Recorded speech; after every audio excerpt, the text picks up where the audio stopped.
Hello जी, नमस्कार, शुभ संध्या। मेरा नाम है सरोज और मैं आप सबका स्वागत करती हूँ एनएच अध्ययन में। तो जल्दी से सभी ज्वाइन हो जाएं क्लास में और इस क्लास को आप शेयर भी कर दें। आपको पता है कि कल एमपी सेट का एग्जाम था, है ना। तो उसी का एनालिसिस मैं आपके लिए लेकर के आई हूँ। तो आज हम बात करेंगे एमपी सेट के एग्जाम के बारे में, जो क्वेश्चन पेपर जो कल आया था, है ना। तो जल्दी से उस पेपर को हम सॉल्व करेंगे। तो आप जल्दी शेयर कर दें वीडियो को और आप भी जुड़ जाएं आज की क्लास में। ठीक है, तो स्टार्ट करते हैं हम।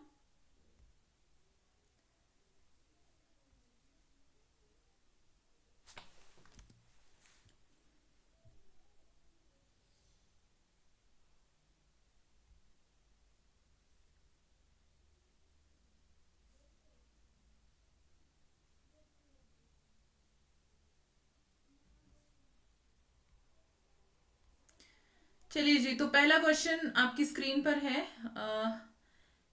जो 51 है, कालक्रम की दृष्टि से निम्नलिखित कहानियों का सही अनुक्रम आपको बताना है। और इसका मैंने निशान लगाया हुआ है पहले ही। तो ये आप देख लें, इसका आंसर है डी। और इनके समय भी साथ में लिखे हुए हैं। एक टोकरी भर मिट्टी का समय है 1903, और दुलाई वाली का समय है 1907, कानों में कंगना का समय है 1913, और ईदगाह का समय है 1933। ठीक है, आगे है प्रश्न नंबर 52। प्रश्न नंबर 52 जो आपकी स्क्रीन पर आपको दिख रहा है। परिंदे को नई कहानी की पहली कहानी मानने वाले आलोचक निम्नलिखित में से कौन है? तो इनमें से कौन है जो परिंदे को नई कहानी की पहली कहानी मानने वाले आलोचक है? तो कौन है इसमें? इसमें सही जवाब है जी आपका नामवर सिंह। ठीक है, अब देखते हैं हम प्रश्न नंबर 53 जो आपका इस साइड है। प्रश्न नंबर 53, निम्नलिखित में से किस कहानी में चंपिया नामक पात्र है? तो आपको पता ही है, ये कहानी आपके नेट वाले सिलेबस में है ना, लाल पान की बेगम। तो इसी की ये पात्र है चंपिया। ठीक है, आगे है प्रश्न नंबर 54। प्रश्न नंबर 54 जो है आपका वो है, निम्नलिखित पात्रों को उनसे संबंधित कहानियों से सुमेलित कीजिए। तो पात्रों को सुमेलित करना है आपको। इसका जो सही जवाब है वो है सी। ठीक है, सी में देखते हैं। एक का बी, सुधीर पिता कहानी। दो का सी, धुनीराम तीसरी कसम।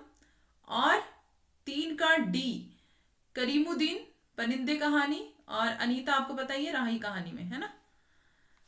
राही कहानी आपके सिलेबस में है, मतलब सारी सिलेबस की है, सब कुछ सिलेबस का है। बहुत कठिन पेपर नहीं था, मतलब मीडियम जैसा पेपर था, मीडियम लेवल का। आशा है कि आपका अच्छा हुआ होगा। चले, उसने कहा था कहानी की पृष्ठभूमि क्या है? तो ये आपको पता ही है कि प्रथम विश्व युद्ध की पृष्ठभूमि पर लिखी गई है ये कहानी, और बहुत बार ये सवाल पूछा जाता है और इम्पोर्टेंट है ना। प्रथम विश्व युद्ध आपको पता ही है कि कब हुआ था, 1914 में। तो 1913 में ये कहानी लिखी गई है। तो प्रथम विश्व युद्ध की पृष्ठभूमि पर आधारित है ये। चलिए, आगे है प्रश्न नंबर 56। प्रश्न नंबर 56 क्या है? निम्नलिखित में से कौन सा कथन सत्य नहीं है? तो पहले हम कथन पढ़ लेते हैं। प्रेमचंद की जो कहानी है दुनिया का सबसे अनमोल रतन, कहानी उनके सोजे वतन संग्रह में प्रकाशित हुई थी। बी है आपका, उसने कहा था चंद्रधर शर्मा गुलेरी की लिखी एकमात्र कहानी है। राजा निर्बंसिया कहानी में दोहरे कथा शिल्प का प्रयोग हुआ है। शेखर जोशी का पहला कहानी संग्रह कोसी का घटवार 1958 में प्रकाशित हुआ था। तो प्रश्न नंबर 56 जो आपकी स्क्रीन पर है, प्रश्न नंबर 56 का जो सही जवाब है वो है बी। ठीक है, सत्य नहीं है जो आपसे पूछा है, सत्य नहीं है। तो हाँ नहीं में आपको बहुत ध्यान रखना है, क्योंकि इसमें ही बच्चा कंफ्यूज हो जाता है ना। तो सत्य नहीं है वो बताना है आपको। एकमात्र कहानी नहीं है इनकी लिखी हुई। आपको पता है उसने कहा था बुद्धू का कांटा, और दो तीन कहानियां इन्होंने लिखी है ना। तो एकमात्र कहानी नहीं है इनकी ये, इसलिए ये गलत है। ठीक है, प्रश्न नंबर 57 आपकी स्क्रीन पर। निम्नलिखित कथनों पर विचार करते हुए सही उत्तर का चयन कीजिए। अज्ञे की गैंग्रीन मनोविज्ञान की धरातल पर गहरे बैठकर लिखी गई कहानी है। और जैनेन्द्र ने कहानी को घटना के स्तर पर स्तर से उठाकर चरित्र और मनोवैज्ञानिक सत्य पर लाने का प्रयास किया है। तो इन दोनों में आपको विचार करना है कि क्या है ना। प्रश्न नंबर 57। तो इसका सही जवाब क्या है? दोनों ही कथन इसके सही हैं, डी। अब आते हैं हम प्रश्न नंबर 58 पर। प्रश्न नंबर 58 क्या है आपके पास? निम्नलिखित में से कौन सी बात चंद्रदेव से मेरी बातें कहानी की कथा वस्तु एवं शैली से संबंधित नहीं है? तो कौन सी है? चंद्रदेव की पूजा, पत्रात्मक शैली, व्यंग्यात्मक भाषा, राजनीति और अर्थनीति का चित्रण। तो यहां पर देखो पत्रात्मक शैली है, यहाँ पे क्या पूछा है? संबंधित नहीं है। आपको नहीं, हाँ मैंने आपको अभी बताया, हाँ और नहीं को आपको बहुत ध्यान से पढ़ना है। तो इसमें क्या है? पत्रात्मक शैली तो है, व्यंग्यात्मक भाषा भी है, राजनीति और अर्थनीति का चित्रण भी है, लेकिन चंद्रदेव की पूजा तो इसमें कहीं भी नहीं की गई है ना। तो ये वाला जो आंसर है आपका सही हो जाएगा। कानों में कंगना किस वर्ष प्रकाशित हुई थी? कानों में कंगना, अभी देखो दोबारा ये सवाल आ गया, पीछे जो पहला ही सवाल मैंने आपको बताया था उसमें भी आपका वो सीक्वेंस में लगाने के लिए कानों में कंगना आया था, और यहाँ पे प्रकाशन वर्ष इसका पूछ लिया गया है ना। तो 59 का सही जवाब है वो क्या है? 1913। 1913 इसका, यानी कि बी आंसर सही है। ठीक है। उसके बाद आता है आपका प्रश्न नंबर 60। निम्नलिखित में से किसे आंचलिक कथाकार के रूप में प्रख्याति प्राप्त है? ख्याति प्राप्त है। तो आपको पता ही है आंचलिक उपन्यासकार, मैंने बोल दिया सॉरी, कथाकार यहाँ पे लिखा है। वैसे उपन्यास इनका आपको पता ही, मैलांचल इनका पहला जो आंचलिक उपन्यास माना जाता है ना। तो फणीश्वरनाथ रेणु इसका सही जवाब है। प्रश्न नंबर 61 हम देखते हैं।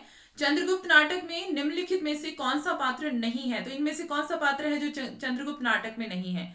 तो 61 के लिए आपका जो जवाब सही है वो है खिंगिल, क्योंकि खिंगिल जो है वो कौन से नाटक का पात्र है? ध्रुव स्वामिनी नाटक का पात्र है ना। तो कौन से नाटक का पात्र है? ध्रुव स्वामिनी।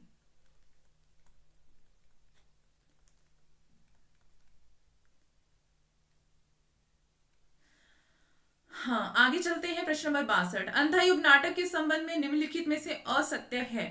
अंधायुग नाटक की कथा वस्तु पूर्णतः स्वकल्पित है, दृश्य परिवर्तन या अंक परिवर्तन के साथ कथा गायन की योजना है, नाटक के संवाद मुक्त छंदों में है, नाटक की कथा वस्तु 5 अंकों में विभाजित है, बीच में अंतराल है। तो कौन सा कथन असत्य यहाँ पे पूछा है? ज्यादातर नहीं और असत्य पूछे गए हैं, देख लेना इसको, है ना। मतलब पैटर्न आपको देखना है। तो यहाँ पे असत्य पूछा है कि कौन सा है? तो 62 का जो सही जवाब है वो ये है, पहला। अंधायुग नाटक की कथा वस्तु जो है वो पूर्णतः स्वकल्पित नहीं है ना। महाभारत के 18वें दिन की संध्या के बारे में लिखा गया है ना ये, तो पूरी तरह से तो कल्पित नहीं है ना ये, इसलिए। प्रश्न नंबर 63। शक्ति के कारण तुम्हारी नियति तय करने का उसे अधिकार था। सवाल है उसने जो तय कर दिया उस पर तुम चले क्यों नहीं? याद है जब तुमने विरोध की भाषा अपनाई, सत्ता ने तुम्हारे अस्तित्व पर सीधे हमला किया, कभी प्रलोभन देकर कभी आतंक जमाकर। इसलिए विरोध मत करो, सब विरोध बकवास है। उपयुक्त अंश निम्नलिखित में से किस नाटक से लिया गया है? तो आपको पता है ये एक और द्रोणाचार्य से लिया गया है। और नाटक में अभी आपको पढ़ाने वाली हूँ, जो हमारी नेक्स्ट यूनिट स्टार्ट हो रही है ऐप के ऊपर, तो उसमें मैं आपको अब नाटक पढ़ाने वाली हूँ। तो जिसने ज्वाइन नहीं किया है वो ज्वाइन कर सकते हैं हमारे कोर्सेज को। ठीक है, बहुत ही कम दामों में आपको कोर्सेज हम उपलब्ध करवा रहे हैं। 1 जनवरी से हमारे नए बैच स्टार्ट हो रहे हैं, तो आप नए बैच में भी एडमिशन ले सकते हैं ना। तो हमारी फीस बहुत ज़्यादा नहीं है, 400-500 रुपये फीस है, और उसमें आप अपना पूरा कोर्स परचेज कर सकते हैं और आप अपनी तैयारी को बेहतर बना सकते हैं। ठीक है, और इतनी कम फीस में आपको कहीं पे भी नहीं पढ़ाया जाता है, ये आपको भी पता है। तो आप ज्वाइन कर सकते हैं अगर आपने आगे तैयारी करनी है। असिस्टेंट प्रोफेसर के लिए भी अगर आप तैयारी कर रहे हैं तो आप जुड़ सकते हैं, और अगर आप तैयारी कर रहे हैं नेट जेआरएफ के लिए तो भी आप हमारे साथ ज्वाइन हो सकते हैं। ठीक है, तो अब हम आगे चलते हैं प्रश्न नंबर 64 पर।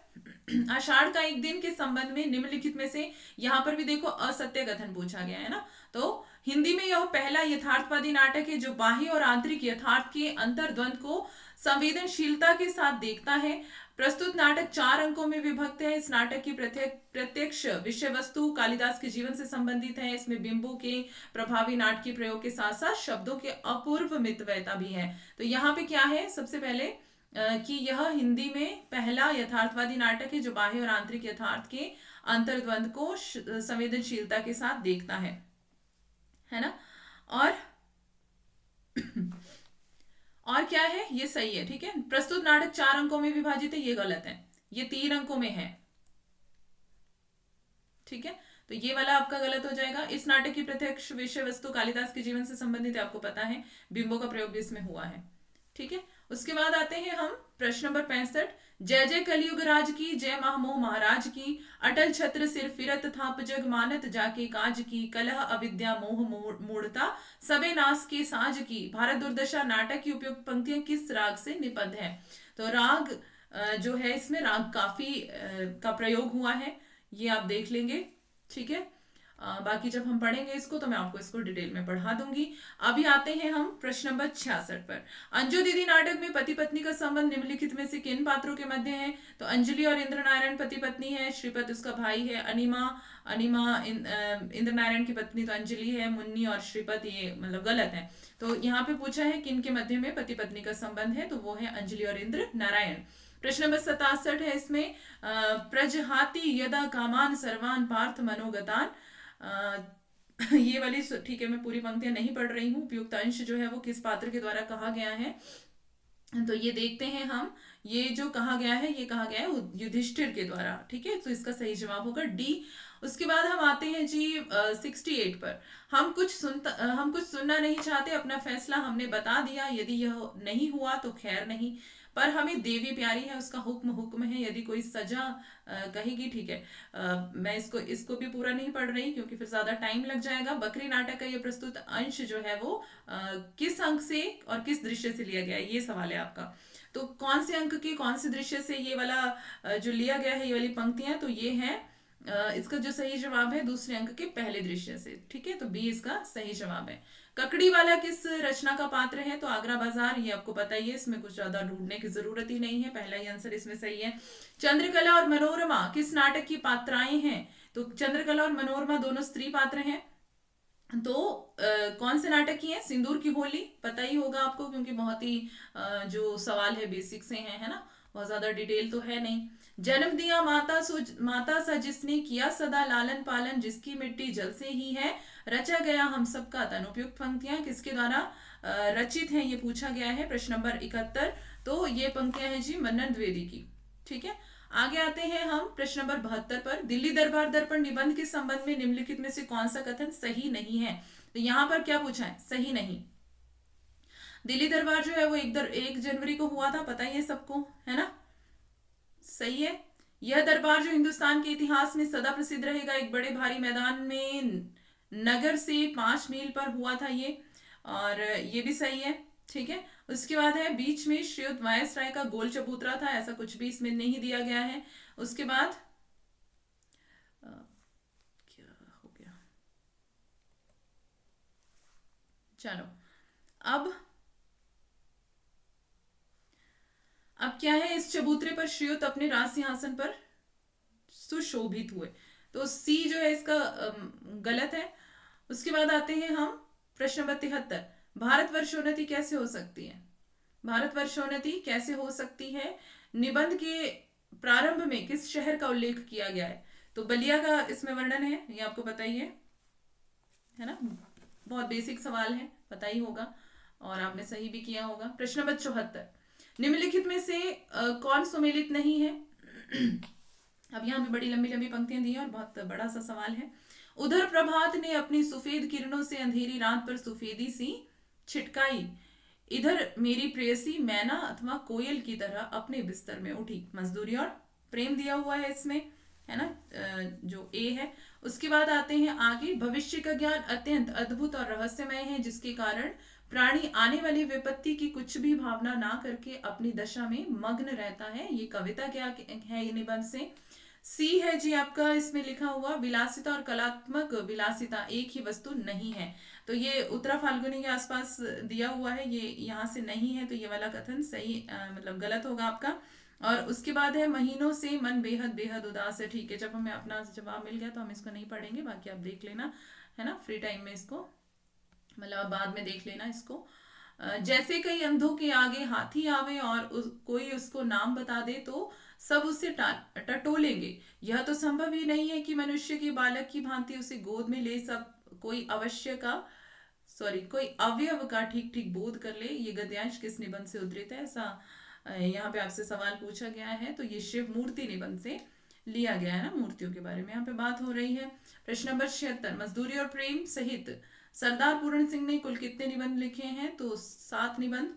संस्कृति और सौंदर्य निबंध में नामवर सिंह ने आचार्य हजारी प्रसाद द्विवेदी की लालित्य मीमांसा के कितने सूत्रों का वर्णन किया है? तो इसमें आएंगे जी आपके 3 सूत्र। ए आंसर आपका सही होगा इसमें। उसके बाद है आपका 78, प्रश्न नंबर 78, उत्तरा फाल्गुनी किस ऋतु का नक्षत्र है? ऐसा पूछा गया है आपको कि उत्तरा फाल्गुनी किस ऋतु का नक्षत्र है? तो वर्षा ऋतु का नक्षत्र है ये। बी आंसर इसका सही है। मेरे राम का मुकुट भीग रहा है, क्या हो गया? निबंध में उल्लेख है तुलसीदास ने डैश को सत अवध समाना कहा है। मेरे राम का मुकुट भीग रहा है निबंध में, निबंध की बात हो रही है। तो ये है कानन, कानन का मतलब जंगल। आगे है 80 प्रश्न नंबर, निम्नलिखित में से कौन सा निबंध हजारी प्रसाद द्विवेदी द्वारा रचित नहीं है? तो इनमें से कौन सा निबंध है जो हजारी प्रसाद द्विवेदी ने नहीं लिखा है? क्या संस्कृतियों का संगम, साहित्य का नया कदम, महिलाओं की लिखी कहानियां, भारतीय साहित्य की प्राणधारा और लोक धर्म? तो प्रश्न नंबर 80 का सही जवाब डी, भारतीय साहित्य की प्राणधारा और लोक धर्म। फिर आते हैं 81, महादेवी वर्मा के रेखा चित्र ठकुरी बाबा के, ठकुरी बाबा क्या है? नर्तक है? नहीं। तो हमने ये कल परसों अभी पढ़ा था, थोड़े दिन पहले ना, 4-5 दिन पहले ही पढ़ा है ना ठकुरी बाबा। जिन्होंने मतलब मेरी क्लास देखी है ऐप पे, जो बच्चे ज्वाइन हैं उनको पता है। नर्तक नहीं थे, वादक नहीं थे, लेखक भी नहीं थे, रसिया थे, बिरहा गायक थे, है ना, बिरहा गायक, ये हमने पढ़ा था। ठीक है। प्रश्न नंबर 82, तुलसीराम की आत्मकथा मुर्दहिया का आरंभ होता है, कहाँ से होता है? भूत प्रेत और अंधविश्वास से, स्कूली वातावरण से, समाज के उदात्त रूप से, पूजा पाठ से, कहाँ से होता है? तो भूत प्रेत और अंधविश्वास से। हमने ये भी अभी पढ़ा था, है ना, अभी 2 दिन भी नहीं हुए इसको पढ़े हुए, कल, हाँ परसों पढ़ा था शायद ये। तो इसका जो आंसर है 82 का सही जवाब होगा आपका भूत प्रेत और अंधविश्वास से। प्रेमचंद घर में किस विधा की रचना है? ये भी हमने कल ही पढ़ा है, जीवनी विधा की रचना है ये। और किसने लिखी इनकी जीवनी? प्रेमचंद घर में शिवरानी देवी, इनकी पत्नी शिवरानी देवी ने, है ना, यही पढ़ा था हमने कल। इनके और भी जीवनियां हैं जो इनके बेटे ने लिखी हैं, अमृत राय ने कलम का सिपाही, और मदन गोपाल ने इनकी जीवनी लिखी है कलम का मजदूर। तो ये तीनों जीवनियां बहुत ज्यादा इंपॉर्टेंट है, जो पूछी ही जाती हैं, किसी ना किसी रूप में ये पूछी जाती हैं, है ना, तो ये आपको याद रखनी है। और ये जीवनी विधा की रचना है। मनु भंडारी के पति कौन थे? ये भी हमने कल परसों की क्लास में पढ़ा है, राजेंद्र यादव, है ना। और उसके बाद है विष्णु प्रभाकर कृत आवारा मसीहा, किसकी जीवनी है? तो ये शरद चंद्र के जीवन पर है। ये भी हमने परसों की क्लास में या 2 दिन पहले की क्लास में ये पढ़ा हुआ है। तो देखो कितने सारे तो पढ़ाए हुए क्वेश्चन आए हैं आपको, है ना, कितने सारे के सारे ही पढ़ाए हुए हैं अभी। हरिवंश राय बच्चन की आत्मकथा क्या भूलूं क्या याद करूं का प्रकाशन वर्ष कब का है? तो इनकी आत्मकथा के 4 भाग हैं, और इसका पहले भाग का प्रकाशन वर्ष 1969 है, आपको पता होगा, आपने सही भी किया होगा। उसके बाद है कृष्णचंद्र के हास्य व्यंग्य कहानी का नाम बताओ। तो ये भी हमने अभी 1 हफ्ता हुआ इसको पढ़े हुए शायद, है ना, जामुन का पेड़। आगे है भारत के सांस्कृतिक इतिहास को किसने 4 अध्याय में बांट कर लिखा? ये भी आपको पता ही है ना, ये तो हमने आज ही की क्लास में पढ़ा है, सुबह रामधारी सिंह दिनकर। और उसके बाद राहुल सांकृत्यायन कृत मेरी तिब्बत यात्रा का प्रकाशन वर्ष कब का है? तो कब का है इसका प्रकाशन वर्ष? 1937। उसके बाद आते हैं जी प्रश्न नंबर 90, अज्ञे के कृत अरे यायावर रहेगा याद, किस विधा की रचना है ये? यात्रा वृतांत, कल ही किया है ये भी। तो सारे क्वेश्चन पढ़े हुए हैं। अब आता है समाक्षर लोप का उदाहरण। ये आपको पढ़ाया नहीं गया है, लेकिन आई होप आपने बिल्कुल सही किया होगा इसका, है ना। समाक्षर लोप, समाक्षर मतलब समान अक्षर। समाक्षर का मतलब क्या होता है? समान अक्षर। तो समान अक्षर किस में है? इसमें ही है ना, नाक कटा, तो यहाँ पे नकटा कर दिया उसको, मतलब लुप्त हो गया एक क, और फिर इसको क्या कर दिया? नकटा, सॉरी। तो ये इसका सही जवाब है ना। आगे आते हैं, प्राचीन भारतीय आर्य भाषा में अपश्रुति किस कारण से होता है? वाक्य की प्रकृति के कारण, वाक्य में अंतोदात के कारण, पद में व्यंजन आद्योदात के कारण, और पद की प्रकृति अथवा विभक्ति या प्रत्यय में स्वर परिवर्तन के कारण। तो प्रश्न नंबर 92 का आंसर है जी आपका सही डी। 93 प्रश्न नंबर 93, तो प्रश्न नंबर 93 पढ़िए, क्या है? जो भाषा आज हिंदुस्तानी कहलाती है उसी का नाम हिंदी, उर्दू और रेखता भी है। उसमें अरबी, फारसी, संस्कृत भाषा के शब्द हैं। ये किसका कथन है? Mister Beames, doctor Gilchrist, Rajendra Lal Mishra और ग्रियर्सन। तो इनमें से किसका है ये? डॉक्टर गिलक्राइस्ट,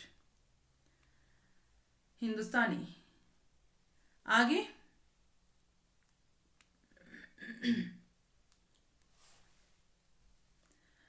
प्रश्न नंबर 94, पूर्वी हिंदी का विकास किससे हुआ है? अर्धमागधी से। अवधि बघेली, छत्तीसगढ़ी। बताइए, आपको ये सारी पूर्वी हिंदी में आती है, ABC इसकी ट्रिक है ना, ABC।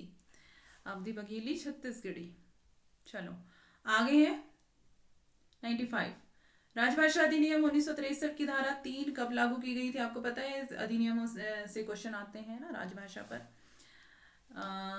तो 1963 की धारा 3 कब लागू की गई थी? तो ये कब का है? 95 का 26 जनवरी 1965। अर्थ के आधार पर वाक्य के कितने भेद हैं? अर्थ के आधार पर बताने हैं आपको वाक्य के भेद, तो कितने हैं? 8। हिंदी की कौन सी बोली जाटू या हरियाणवी नाम से भी जानी जाती है? आपको सबको पता होगा, बांगरू, है ना। यूनिट 1 में आपने ये अच्छे से पढ़ा होगा। वर्तमान देवनागरी लिपि किस लिपि का परिवर्तित रूप है? अब आपको पता ही है, ब्राह्मी लिपि। मतलब इसमें कुछ सोचने वाले है नहीं, कुछ क्वेश्चन ऐसे हैं, है ना, और कुछ कुछ एक क्वेश्चन ऐसे हैं थोड़े से टफ हैं, थोड़ा सा सोचना पड़ेगा, बट उतना ज़्यादा लेवल जो है हाई नहीं है पेपर का। धातुओं को छोड़कर शेष शब्दों के आगे प्रत्यय लगाने से निर्मित होने वाले शब्दों को क्या कहते हैं? तो इस क्या कहते हैं जी? तद्धित।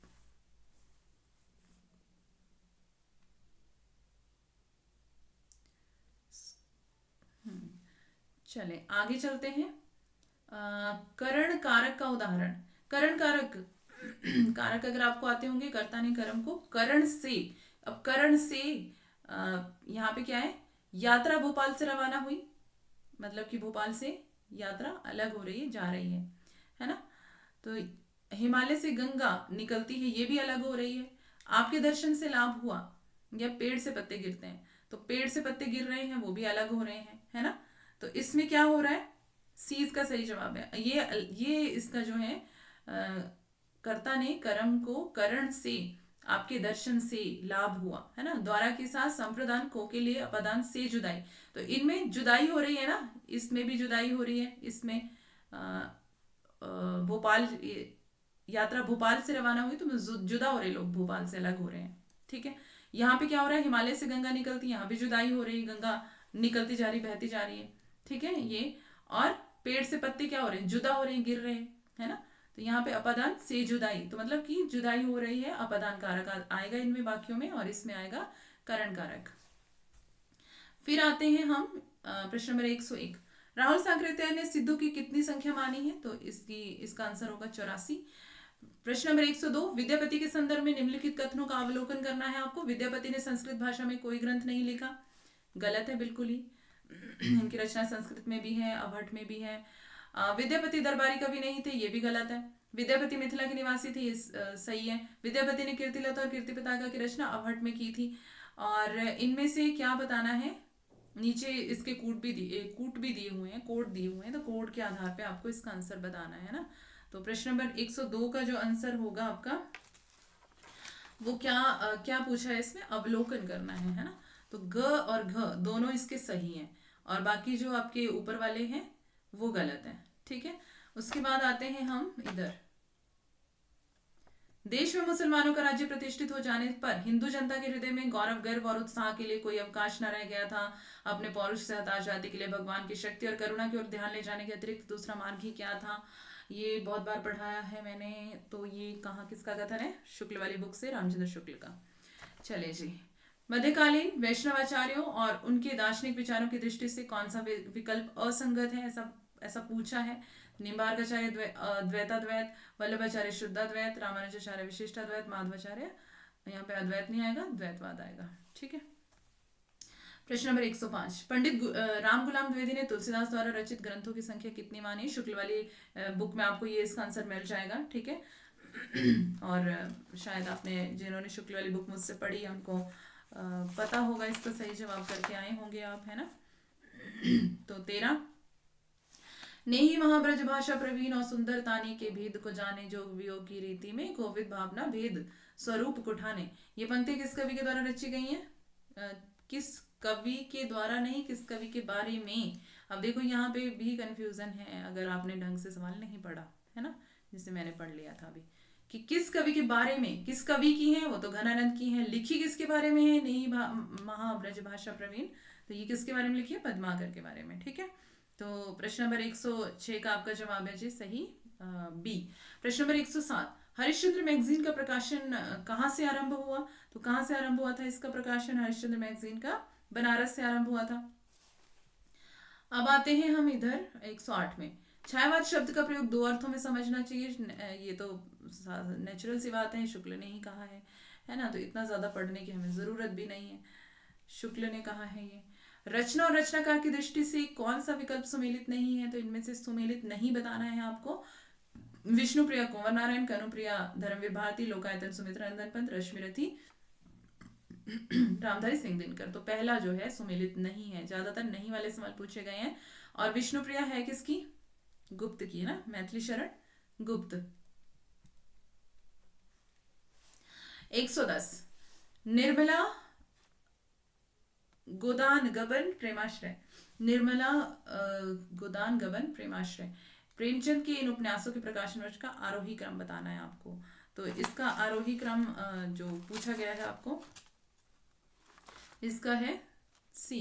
इसको देख लेना, डेट वगैरह बाद में।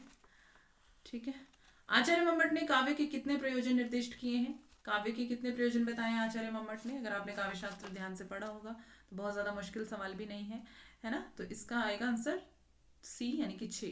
रस सिद्धांत के भरत परवर्ती आचार्य में किसका नाम कालक्रमानुसार सर्वप्रथम आता है?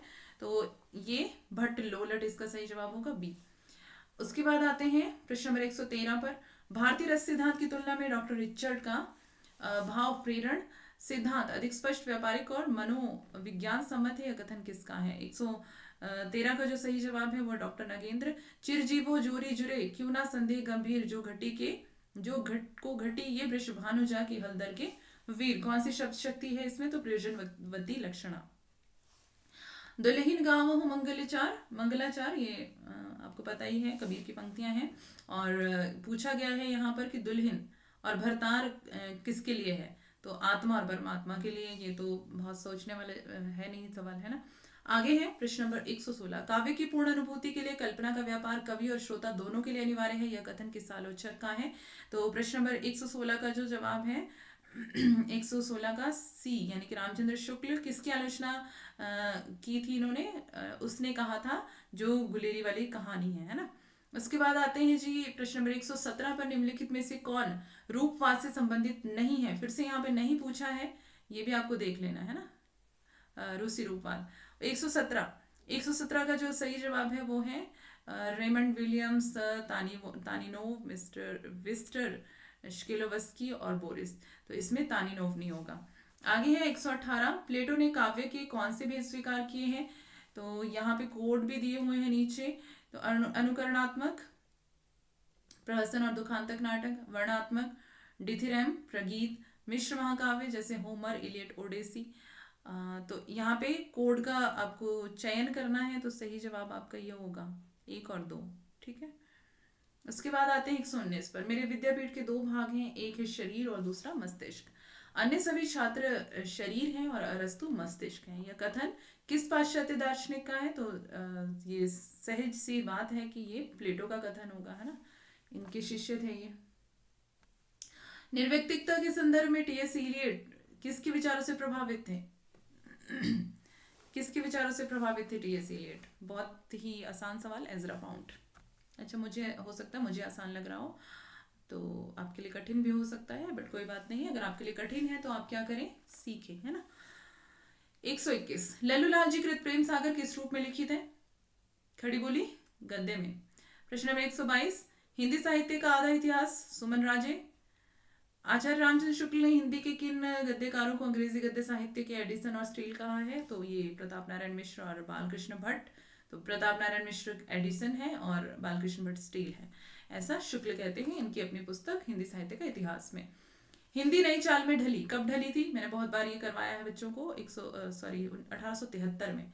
ये इनका कालचक्र नामक एक निबंध था, एक लेख था, निबंध था, उसमें ये लिखे, एक पुस्तक थी, उसमें ये बताया था, ये कथन इन्होंने कहा था। ठीक है, बहुत बार ये सवाल पूछा गया है, मोस्ट इंपोर्टेंट है ये। निम्नलिखित में से कौन मनोविश्लेषणवाद से संबंधित नहीं है? तो इसमें फ्रायड संबंधित है, युंग भी है, एडलर भी है, तो कॉर्डवेल इससे संबंधित नहीं है मनोविश्लेषणवाद से। आगे है प्रश्न नंबर 126, दलित साहित्य का सौंदर्य शास्त्र किस लेखक की रचना है? दलित साहित्य का सौंदर्य शास्त्र किस लेखक की रचना है? तो वो लेखक जो है आपके वो हैं ओम प्रकाश वाल्मीकि। भारत माता धरती माता किस विचारक के सांस्कृतिक लेखों का संग्रह है? तो इसमें आएंगे राम मनोहर लोहिया। और उसके बाद निम्नलिखित में से किसका संबंध मूक नायक पत्रिका से है? तो ये तो बहुत ही आसान सवाल, भीमराव अंबेडकर। निम्नलिखित में से किस विचारक का संबंध अस्तित्ववाद से है? 129 का जो है किरकेगार्ड अस्तित्ववाद से आपके संबंधित है, अगर आपने पढ़ा होगा ध्यान से। आगे है किस लेखक ने भुजंग भूषण भट्टाचार्य के नाम छद्म नाम से कविताओं की उर्मिला विषयक उदासीनता नामक लेख लिखा था? तो वो थे महावीर प्रसाद द्विवेदी। ठीक है, आगे है प्रश्न नंबर 131, निम्नलिखित में से कामायनी के क्रमागत सर्गों का सही अनुक्रम बताना है आपको। तो इसमें जो 131 का जो आपका सही जवाब है वो है बी, काम वासना लज्जा कर्म। अभी इसकी एक ट्रिक है, वो यहाँ पे जगह नहीं है लिखने के लिए, अदरवाइज मैं लिख देती। अभी हम रिवीजन करेंगे तो मैं आपको बताऊंगी, है ना। चिंता की आशा में श्रद्धा ने काम वासना को लज्जित किया, और इस तरह से, है ना, चिंता की आशा में श्रद्धा ने, चिंता, आशा, श्रद्धा, फिर आता है काम वासना लज्जा, और फिर कर्म ईर्ष्या, है ना। तो ये वाला इसका सही जवाब है। और इसकी ट्रिक मैं आपको रिवीजन टाइम में बता दूंगी।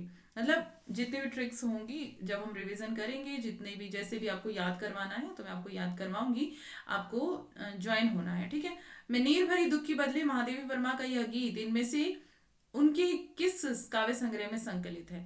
तो किस में संकलित है ये? मैं नीर भरी दुख की बदली सांध्य गीत में। भवानी प्रसाद मिश्र कृत निम्नलिखित पंक्तियों को कविता में लिखे के अनुसार पहले से बाद के क्रम में बताना है। तो कविता आपको पहले याद होनी चाहिए। जी हाँ हुजूर, मैं गीत बेचता हूँ, मैं तरह तरह के गीत बेचता हूँ, है ना। माल देखिए दाम बताऊंगा, काम नहीं बेकाम नहीं काम बताऊंगा, इस तरह से कविता अगर आपकी याद होगी तभी आप इस चीज को कर पाओगे, क्योंकि ये इस तरह का पैटर्न अब आपको पता है नेट में भी चलता है। और इसमें आपको क्या होता है कि कविताएं याद करनी पड़ती है ना। पहले ऐसा नहीं होता था, लेकिन अब ये ऐसा वाला पैटर्न पूछा जाने लगा है। तो इसका जो सही जवाब है 133 का, वो है ये 4 3 2 1। तो पहले ये वाली आएगी, यह गीत पहाड़ी पर चढ़ जाता है जी, यह मसान में भूख जगाता है, सॉरी, यह सोच सोच सोच कर मर जाने का गीत। और फिर आता है आपका, यह गीत पिया को पास बुलाएगा जी, यह मसान में भी भूख जगाएगा। उसके बाद आते हैं हम प्रश्न नंबर 134 पर, निम्नलिखित में से किस कृति की रचना मुदस्से हाली की प्रतिक्रिया में हुई है? तो मुदस्से हाली तो आपको पता ही, भारत भारती। उसके बाद उर्वशी काव्य कृति के तृतीय अंक के प्रारंभ में इनमें से किस पर्वत का उल्लेख हुआ है? गंधमादन पर्वत का उल्लेख हुआ है उर्वशी में, ये आपको पता है, उर्वशी आपने पढ़ा है। प्रकाशन वर्ष के अनुसार अज्ञे की निम्नलिखित काव्य कृतियों का इनमें से सही क्रम कौन सा है? तो इनमें से सही क्रम आपको बताना है। तो इसका जो सही जवाब है 138 का डी, इसका सही जवाब है। ठीक है, हरी घास पर क्षण भर बाबरा हीरे इंद्रधनुष रौंदे हुए, और आंगन के पार द्वार, इसका समय देख ले या रहने दे। 1949 हरी घास पर क्षण भर, बाबरा हीरी 1954, इंद्रधनुष रौंदे हुए 1957। अब इस तरह के सवाल जो हैं आपको पता है, मतलब यहाँ पे इस पैटर्न में तो कम ही आए हैं। आगे, जिनगर कंता ते सुखी तिन गौरा तिन गर्भ कंत पे यारा बाहिरे हम सुख भला सर्व। यह दोहा जयसी कृत पद्मावत के नागमती वियोग खंड के किस मास का वर्णन के अंत में आया है? कौन से मास के वर्णन के अंत में आया है? 137 के लिए आपको जवाब देना है, तो उसका है आषाढ़ मास के अंत में। रेवा तट चंद्र पर दायकृत पृथ्वीराज रासो का कौन सा समय है? बहुत बार ये सवाल पूछा गया है, 27वां। आगे है प्रश्न नंबर 139, दिवस का अवसान समीप था, गगन था कुछ लोहित हो चला, तरु शिखा पर थी राजती कमलिनी कुल वल्लभ की प्रभा। बहुत बार ये पंक्तियां पूछी जाती है, इंपॉर्टेंट है, कुछ ना कुछ इसमें से सवाल आता ही है। तो इसमें पूछा है अभी छंद पूछा है, इसमें कौन सा छंद है? तो 139 का आपका जो सही जवाब है वो है द्रुत विलंबित। 140 नीर स्नेही को लाय कलंक निराश हवे कायर त्यागत प्राणे, इस काव्य पंक्ति की रचयिता बताना है आपको कौन है। 140 का जो आंसर है वो है घनानंद। फिर आते हैं आगे 141 देवरानी जेठानी की कहानी उपन्यास में कथानक के केंद्र में किस शहर का वर्णन है? तो आपको पता ही, मेरठ के बनिया समाज का वर्णन। मेहरिया रख लेना पाप नहीं है, हाँ रख के छोड़ देना पाप है। गोदान उपन्यास में कथन कौन किससे कहता है? तो धनिया होरी से कहती है, क्योंकि धनिया जब उनका बेटा गोबर जो होता है ना, तो गोबर क्या करके आता है जब वो झुनिया को लेकर के आता है, जिस लड़की से वो मतलब जिस लड़की से उसकी शादी होती है ना, वो प्रेग्नेंट हो जाती पहले ही, तो वो क्या करता है, उसको अपने घर के बाहर छोड़ के खुद वो भाग जाता है शहर, है ना। तो धनिया क्या करती है, धनिया उसको रख लेती है अपने पास, तो वो इसीलिए ऐसा कह रही है। आगे है 143। 143 में डैश ने दो आजाद देशों की, हिंदुस्तान और पाकिस्तान की ईमानदारी को, इंसानियत को बस 2 डेग में ही नाप लिया। मैलांचल उपन्यास में उल्लिखित इस कथन के रिक्त स्थान की सार्थक पूर्ति हेतु सही विकल्प बताना है। तो इसका सही जवाब है 52 दास। चले प्रश्न नंबर 144। इसमें फूल भी हैं, शूल भी हैं, धूल भी हैं, गुलाब भी हैं, कीचड़ भी हैं, चंदन भी, सुंदरता भी है, कुरूपता भी, मैं किसी से दामन बचाकर निकल नहीं पाया, आत्म वक्तव्य की ये पंक्तियां किस उपन्यास के उपन्यासकार के? तो मैलांचल से है ये, फणीश्वरनाथ रेणु की पंक्तियां। ठीक है, बहुत इंपॉर्टेंट है, बहुत बार पूछी गई पंक्तियां हैं। पुरुष स्त्री को शक्ति समझकर ही पूर्ण हो सकता है, पर स्त्री को शक्ति समझकर अधूरी रह जाती है। बाण भट्ट की आत्मकथा उपन्यास में यह कथन किसका है? तो 145 का जो सही जवाब है वो है महामाया। प्रश्न नंबर 146। निसंदेह मित्रता ऐसी ही चीज है, पर जो लोग प्रीति का सुख नहीं जानते वह किसी तरह का भेद नहीं समझ सकते। परीक्षा गुरु उपन्यास में इस कथन के वक्ता कौन है? अभी आपको पढ़ाया परीक्षा गुरु उपन्यास थोड़े दिन पहले ही, है ना। अगर आपने अच्छे से पढ़ा होगा तो आपने इसको सही किया होगा, लाला हरदयाल। आगे आते हैं प्रश्न नंबर 147 पर। हर बड़े राजनीतिज्ञ की तरह वे राजनीति से नफरत करते हैं और राजनीतिज्ञों का मजाक उड़ाते हैं। यह कथन राग दरबारी में किसके लिए लिखा गया है? तो ये कथन लिखा गया है आपका वैद्य जी के लिए। आपका बंटी उपन्यास की भूमिका किस शीर्षक से लिखी गई है? आपका बंटी उपन्यास की जो भूमिका है, ये मैंने आपको अभी 4-5 दिन पहले उपन्यास पढ़ाया था, जनपत्री बंटी की। मैंने बार बार बताया था आपको ये कि जनपत्री बंटी के नाम से इसकी उपन्यास की भूमिका का जो नाम है, शीर्षक है ना।